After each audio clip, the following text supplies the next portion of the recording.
This content is for kids. It's not for kids. Isn't that what I said? No, it's not for kids. If you are 13 years or younger, this is not for you. Do I have to kill somebody in order to actually make that point across? No, man, you don't have to kill Wait no a one. second. Oh, no. We return to our planet. The High Court may well sentence you to torture. He likes movies, we like movies. SeptumSin versus the world. SeptumSin versus the world. SeptumSin versus the world. SeptumSin versus the world. I'd buy that for $1.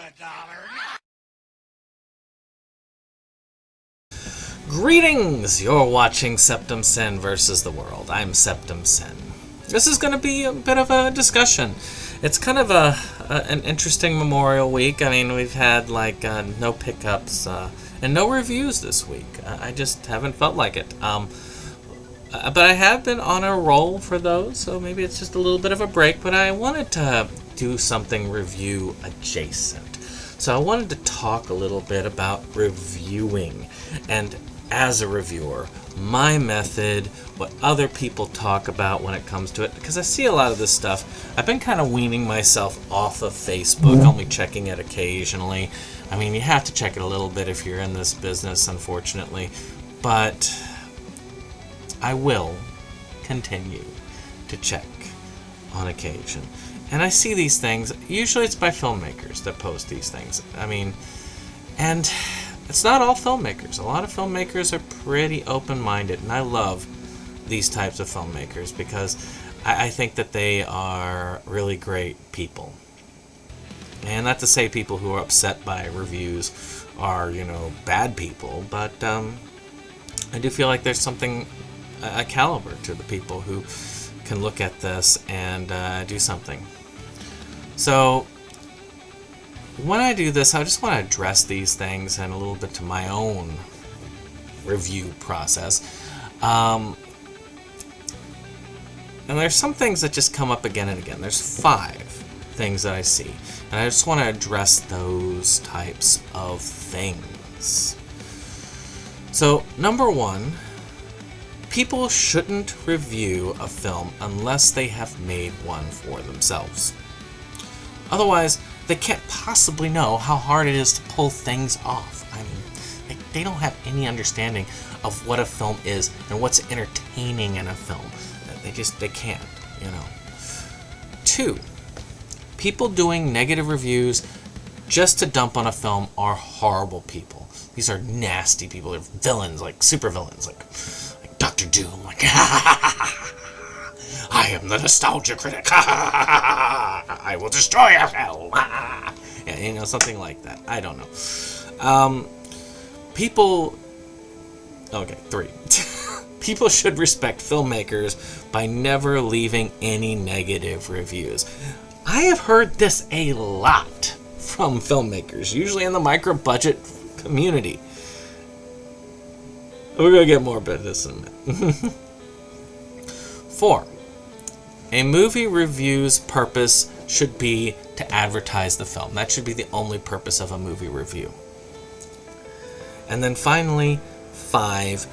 A number rating system is just wrong. Now, there is some validity to some of these, and there are some things that I don't agree with, and we're going to break that down.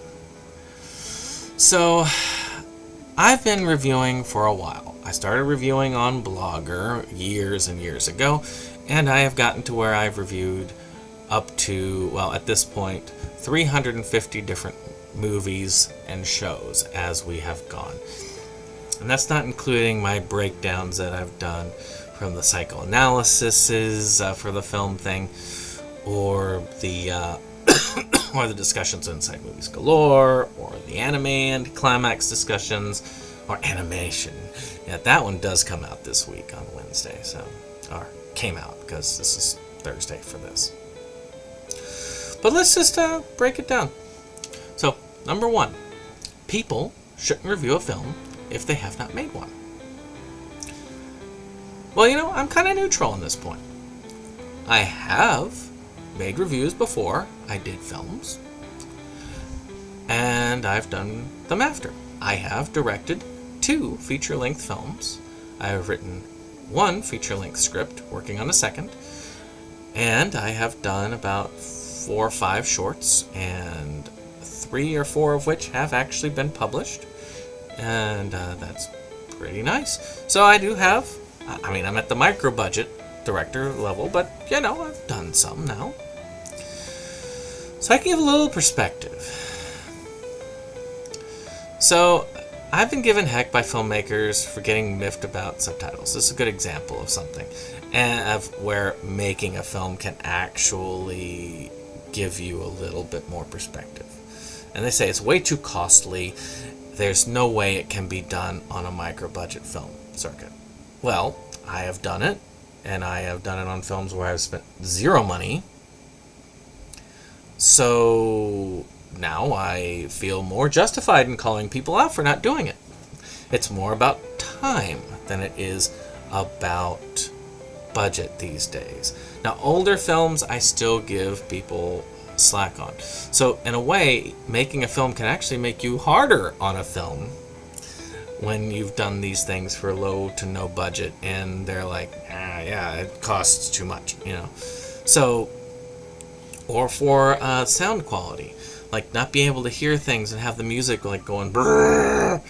It's like, as somebody who's, again, I looked at this and I have done it to where you can hear a person's voice over the music that's in the background. So again, yes, I do think that it can actually go the other way. So it's not just, a lot of people like to think, like, yes, once you have become a director, you'll look at everybody's micro-budget films and say, these are masterpieces because they had so much difficulty in making them, so they're perfection. No, it doesn't always work out like that. Do I feel that it's necessary to be a filmmaker to make a good review? No, not at all. That's like saying, well, you have to be a filmmaker in order to watch films because you can't possibly understand what an audience is going through if you haven't made it, because every audience member obviously has made their own feature film, right? No, actually, and I think there is an advantage to of not made a film, because if you're a reviewer and you're coming from the viewer's perspective, because that's who you're speaking to. You're not speaking to the filmmakers. You're speaking to the viewers, people who may view this film or who have viewed it and may look for a little insight. So, yes, I think that there is an advantage to actually having not made any films. You can get perspective, but you can still have that perspective of the viewer, because I can guarantee you the audience you're speaking to, 90% of them have never made a feature film or even a short film, and so you're actually at that level. Audiences have been liking and hating films since the beginning of film, and that perspective is actually quite valuable. Alright, so number 2, people doing negative reviews just to dump on films are horrible people. Yeah, I can agree with that statement for the most part. I mean, the one that comes to mind, there's two big creators that come to mind, in my opinion, when it comes to this type of review. We've got Nostalgia Critic, who is the one for films, and we have the Angry Video Game Nerd for video games. Their entire shtick is, this is horrible! That sort of thing. Now, both have evolved to a point, and I don't really like the old Nostalgia Critic stuff, because it's tearing it apart just to tear it apart. And there's really little analysis involved. But I look at his current stuff and I realize it's a lot more film analysis than it is tearing it down, which I can definitely get behind. Angry Video Game Nerd is a little bit less so. I mean, he's reviewed good games as terrible because he's got to.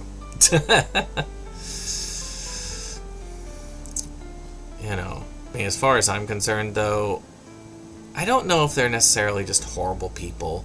I think they're just anybody else trying to do entertainment like the rest of us. Do I consider them legitimate reviews? The ones that are just dumping? No, they're not. They're not really reviewing it. I consider it more, like I say, it's just entertainment value. Would I be upset if Nostalgia Critic savaged my films? No, actually I wouldn't be. I'd be actually ecstatic, because that would lead to my film selling off the charts, and exposure is there. There is no such thing as negative publicity. It's all good publicity. And I think a lot of people and directors in this field don't understand that. 3. People should respect filmmakers by never leaving any negative reviews. Well, let me just get this off my chest right now. Never leaving negative reviews for film, especially if that film is a bad film. Making a positive review for a film that you think is bad is not respecting the filmmaker. I look at that as a big F you to the filmmaker. You are slapping that filmmaker in the face. You are coddling them. You're saying, "That's all right, you did a good job." You know, that's horrible, in my opinion. That's disrespect. I would hate it if somebody gave my film a review and said they liked it when they hated the film. I would think it's disrespect, it's horrible, and other people would look at this and they say, "This is stupid." If I make a bad film, I want to be called out on it. I want people to let me know. Don't savage it like the above. You want to be respectful to it. You need to be fair about it. You need to say, yes, these are the things that are going on. This is how you learn as a filmmaker. If I'm going to be like, I'm blowing smoke up a person's butt every time that they do it, they're not going to do it. They're just going to make the same horrible films over and over again. And there are a lot of people in the space that have gotten better because of the negative reviews, because of the criticism they've gotten. A good example would be, I'd say, probably, Sean Phillips, a good example, because he made an abysmal film when he started off, but now he's doing stuff like Desert Fiends, which is actually pretty competent and pretty impressive. So, again, if he made it exactly like, if he had no open-mindedness, he would have still been making the exact same film over and over again. So, yeah, I think if you're just going to surround yourself with positive reviews, you're not very good as a filmmaker. just go. So, yes. 4. Movie reviews' purpose should be to advertise the film. This is bullshit. Trailers advertise a film. Behind the scenes advertise a film. Posters advertise a film. A review's job is not to advertise the film. A reviewer's job is to inform the viewer about the film. It can advertise the film. It can bring people's attention to it, both positive and negative. But its job is not to sell the film. It's not to sell copies of the film. We don't work for you. You're not paying me to review your film. And I find that totally screwy if you're thinking, yes, you work for me for no money. Yeah, no. I think that's total bullshit. So if you believe that, you're just, no, that's bullshit. And plus, if I know of any reviewer that's just basically doing reviews just to advertise films, I'm not going to watch them. They're terrible reviewers. Their word can't be trusted. There's no point in it. I'll watch a trailer or the film instead. So, yeah. So if you're one of those types of reviewers, let me know so I can make sure that I don't ever watch your stuff. And then 5. A numbered rating system is wrong. Yes and no. I think that a good numbered rating system, if you've got enough fair reviews can actually be useful. IMDb, Rotten Tomatoes. A lot of people go by this because it's not just one dude's score. This is like tons of people's scores added in. The only issue with this is you get these people who review bomb, and this sucks. Or they do positive reviews, like a director who wants to boost their stuff pays several thousand people to give 10s out of 10s on their stuff for no reason. Or they look at this and they say, oh look, there's a gay character in there, it's woke, and then they give it a 1. So sometimes these types of reviews can be kind of dishonest, but they do have a place. To me, though, an individual reviewer, their number scale is not as scientific. It's not as reliable. So if you've got a basic reviewer, I think that's one of the reasons why I like the professional review scores. Like Metacritic, I really don't care about the audience review scores. Because the audience score is always going to be reflective of review bombers or people trying to do it. And so 90% of the people who are reviewing on that probably haven't even played the game. But the actual critic score, that I look at as a little bit more reliable. And even then, though, I prefer to just look at it myself. So, but I also look at it like this. Everybody has different standards. Everybody has different biases. To me, there's no such thing as a bad film. They're all pieces of art, and art is very subjective. There is at least one film out there, one person out there who looks at, hey, this film is my favorite. Even Disaster Movie has somebody that would give it a 10 out of 10. Alright, so finally, let's talk about some other things, like some more personal stuff. My review process and what I look for in a review. So let's talk about my own reviewing process. So my process has evolved over the years and has come to the point, where we are now. I used to review almost any movie, but now I tend to stick to the low-budget, micro-budget indie films because those are the ones that need the most stuff. I guess this flies in the face of advertising, right? Well, not necessarily, but I think that it is good to let people know that these films are out there, especially when it's a lot harder to get the word out. You're relying a lot on word of mouth. You don't have an advertising budget. So I'll review films really for 2 reasons. A, because I really like the film and I need people to look at it. Or B, because somebody asked me to do it. So if you're going to see a negative review from me, it's not going to be because of A. Because I'm not going to be like, I love this film, I want people to see it, and then, this film is total garbage. I'm not going to be doing that.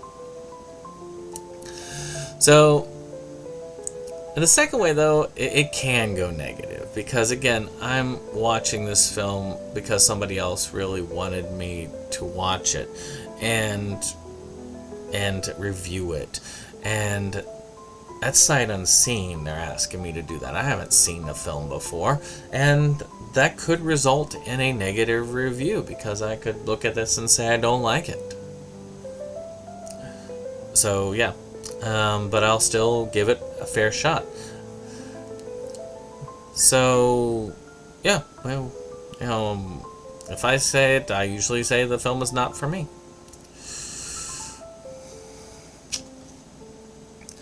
So I've developed kind of an ideal process I call film psychoanalysis. I think that this is a process that if you are really wanting to get into the indie movie reviewing space and you don't have a job or you don't have a family, this is actually useful. Where I would watch the film 5 times, watch all the special features, all the commentaries, get full insight into the film. I do a standard movie review like you're going to hear about below, and then I would go into the film and I'd break it down beat by beat. Very similar to, say, a style like Nostalgia Critic or those who go through it. But the problem is it takes a lot of prep work, it takes a lot of time to get to know this movie. and I've only done it a few times. If you type in film cycle analysis SeptumSin, you can see a number of them. And to me, that's the best review process. It really does. You can watch the first half, watch the movie, come back and look at the breakdown with me. But I don't have time to do that, so I don't do that anymore. That was a pandemic thing. So now I just kind of do just a basic DVD movie review. I watch the film. I may watch some of the supplemental material, I may not. I then talk about the film. I review my thoughts on, okay, what is involved in it? Does it have subtitles? Does it have behind the scenes? What are the special features? How cool is the artwork? The things that you see on a physical, because it's a physical media channel. Then I go into the writing. Well, how's the quality of the writing? Is it well written? Is it a pretty cool plot? Are there some fun twists and things like that? Is it slow? Is it fast? How is it going there? Then we look at the acting. How good is the acting? I always grade on a curve because it's micro-budget and there's only so much. We don't have exactly, SAG actors here. Then the production value, which, set designs, costumes, makeup, effects, all of that together. And then finally music. I used to do a number system. I've dropped that, and instead I have a thing about who I think would like the film. So even if I'm looking through and I'm just like, negative, negative, negative, negative, I want to at the end say, I didn't like the film, but these are the people I think really would love the film. These are the people who might give it a 10 out of 10. And that to me is the thing there. So though I give a basic idea as to what I think of the film, I also want people to know, look, if you're one of these people, this film probably will be for you. I would recommend it to you. This is not a perfect review system, but I'm honest. You will get a fairly consistent opinion of me. If I say I like a film, I like the film. I promise you on that. If I say I don't like the film, I don't like the film. I promise you on that. So you might see me leave some negative stuff, but if I'm leaving a positive stuff about your film, then I really do think it's there. I'm not just blowing smoke up your butt. So finally, what do I look for in a review? What kind of reviews do I watch? Well, I like the bells and whistles. I like looking at clips of the film. I like to be able to see it. That's a fun part. I also like to look for a reviewer that shares my taste in reviews. In movies, really. So, if a person I'm watching for video games or... we'll just say video game reviews. If somebody I watch video game reviews, the person hates survival horror, and they love... they love games of service games. That's their bread and butter. I am not going to agree with their reviews. They aren't going to come from the same perspective as me, so their reviews are going to be worthless to me. So I look at it like, if this person's reviews are consistent with my things, if what they like, typically I like, and what they don't like, I typically don't like, is fairly consistent, then I can usually take their word on it, and that's how I do it. And that's the same thing for movie reviews. I rarely watch them, to tell you the truth. I like to make up my own mind, but those I do. That's usually where I'm at. That's who I usually go for.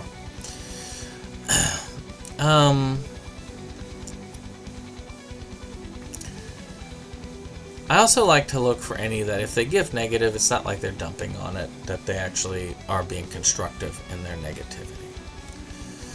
And I will say, I do think that if you are... This is a kind of a final message to any directors that might be watching this.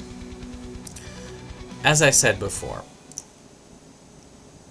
any review of your film is a good review, bad or not, because it gets the word out.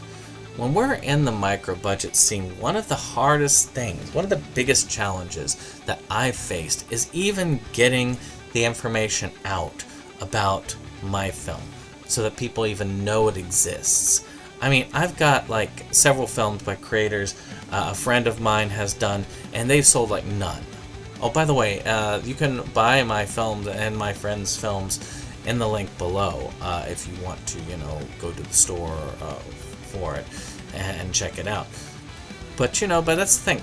Very rarely will people buy it or watch it or do any of that. And why? Because again, it's very slow there. But a review of a film could, even a negative review could be like, ooh, I want to watch this bad film that they said was really bad. Or, ooh, I want to watch this film that they said was really good. So to me, any review is a good review. One of the reviews, I only have one review on Amityville Webcam, so I'll use that example. And this guy savaged my film, which is fine. I don't really consider the film to be all that good, but it's a first effort, and I'm glad I did it, and that's all that really matters to me. And he savaged it badly, as in he made a lot of mistakes. He attributed me to film series that I didn't direct. He got some of the parts wrong, and he didn't quite do it justice. And yet, I still shared his review. I still wanted people to watch it. And why? Because watching his review may spark their interest in my movie. And I'm still very thankful for him leaving that review. So, with that said, look at that and take it as a grain of salt. If somebody is doing any review, to me, that's a positive. And as you get bigger, there's a lot of you that are bigger people on this. I think that, some people take that for granted. That, not everybody's going to review your film. To me, a negative review is better than no review, because that means there's not even enough interest to give it a bad review. That your film is just so bad that nobody even wants to look at it, to review it. And to me, that's a much darker place. Well, this is SeptumSin. And I will see you on the next one. Bye-bye.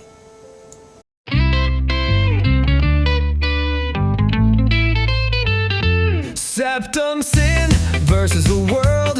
It's that place for all the boys and girls. You'll feel real safe, you'll feel real warm. It's a cozy place to ride out the storm. SeptumSin.